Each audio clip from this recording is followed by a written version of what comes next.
Hello everyone, welcome to Siri NEET info. Andhra Pradesh blueprint ప్రకారం 10వ తరగతి ఫిజికల్ సైన్స్లో 2 మార్క్స్ క్వశ్చన్స్ మరియు 4 మార్క్స్ క్వశ్చన్స్ ఏ లెసన్స్ నుంచి వస్తాయో ఒక్కసారి చూద్దామండి. మొదట 2 మార్క్స్ క్వశ్చన్స్ విషయానికి వస్తే light, reflection and refraction of light నుంచి ఖచ్చితంగా 2 మార్క్స్ క్వశ్చన్ వస్తుంది. రెండవది కార్బన్ అండ్ ఇట్స్ కాంపౌండ్స్, ఈ పాఠం నుంచి కూడా తప్పనిసరిగా 2 మార్కుల క్వశ్చన్ వస్తుంది.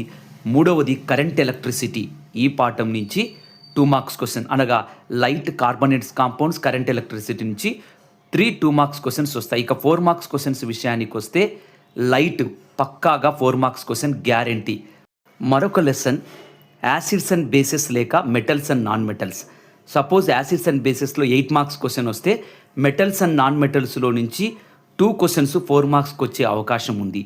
సో ఇవండి 10th క్లాస్ ఫిజికల్ సైన్స్లో 2 మార్క్స్ మరియు 4 మార్క్స్ క్వశ్చన్స్ అడిగేటువంటి లెసన్స్. ఇవి జాగ్రత్తగా నోట్ చేసుకోండి.